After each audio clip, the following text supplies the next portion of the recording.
बिहार शिक्षक बहाली 2022 सातवें चरण की बहाली अप्रैल महीने में प्रस्तावित। अपर मुख्य सचिव द्वारा इन संकेतों के बीच एस्टेट अभ्यर्थियों का केस पटना हाईकोर्ट में।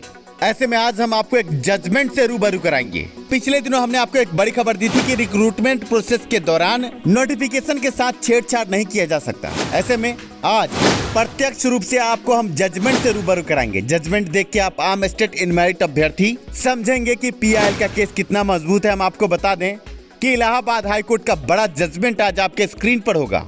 शिक्षा सुधार ने कड़ी मेहनत के बाद ये जजमेंट भी उपलब्ध करा लिया है।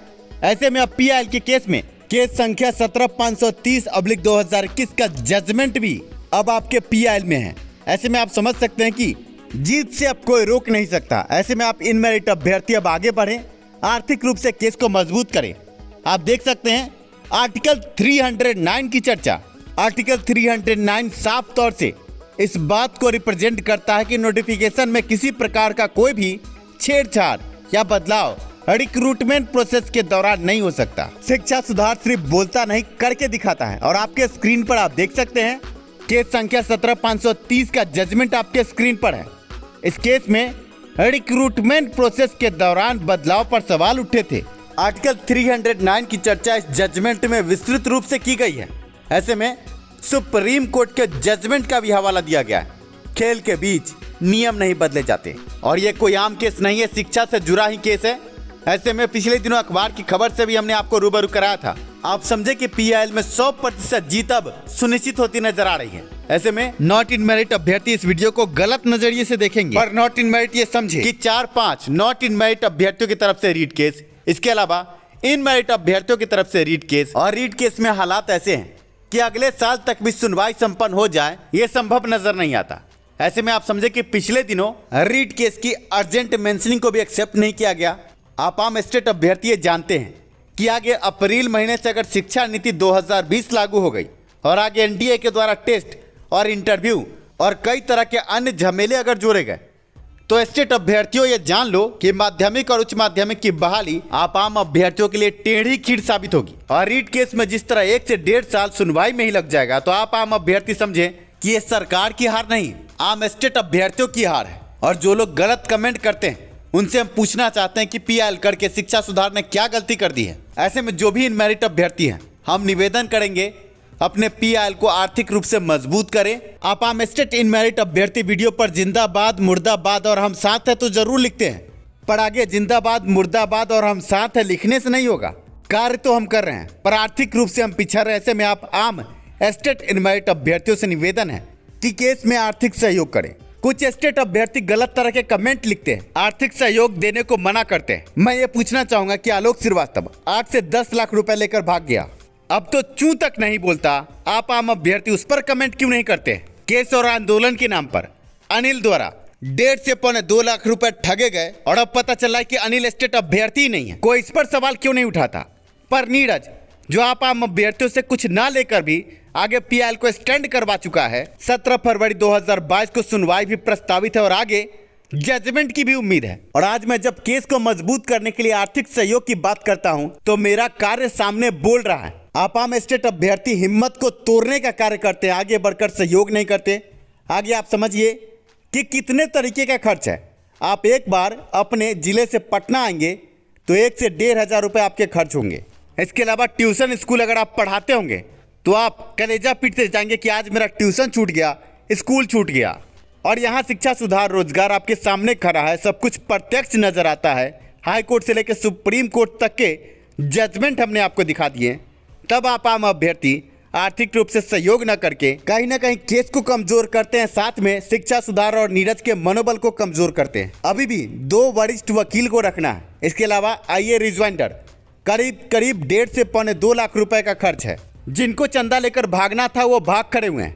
इस PIL से ही आखिरी उम्मीद है और इस PIL को ही आप मजबूत नहीं करेंगे, आप ये समझिए। ऐसे में तो मनोबल कमजोर होगा और आगे कार्य भी शिथिल होगा।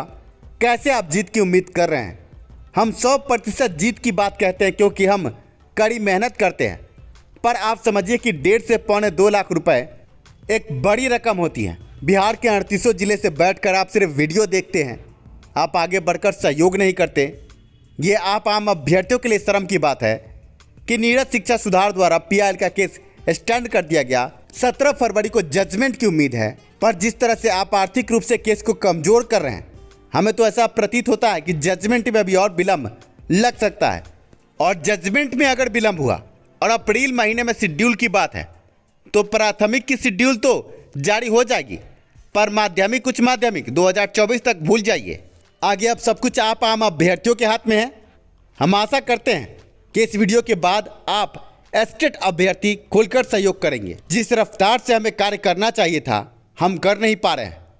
सरकार की तरफ से जवाबी हलफनामा आ गया, 2 सप्ताह के भीतर रिज्वाइंडर फाइल करना, इसके अलावा आईए भी फाइल करना, पर आप आम अभ्यर्थियों की चुप्पी आगे हमें कार्य में बाधा उत्पन्न कर रही है।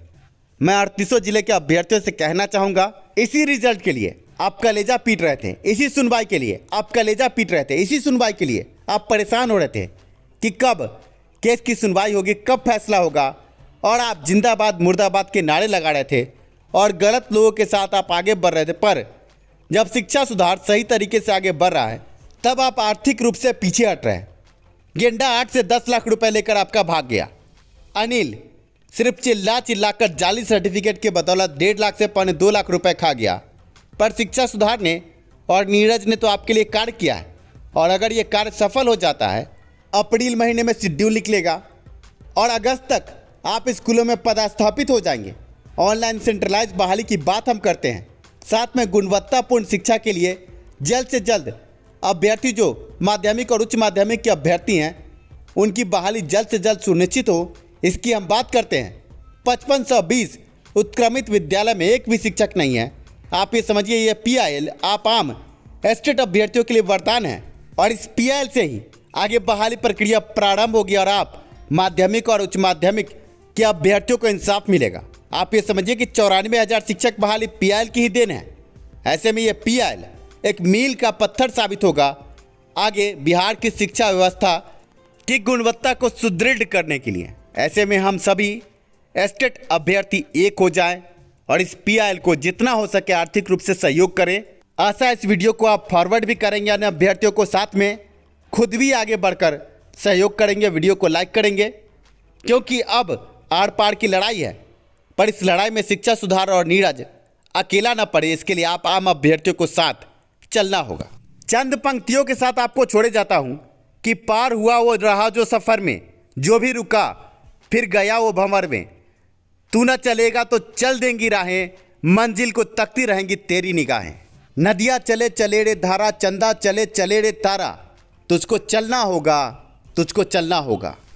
धन्यवाद वीडियो देखने के लिए, साथ देने के लिए। शिक्षा में सुधार हो, सभी के पास रोजगार हो। मिलते हैं अगले वीडियो में।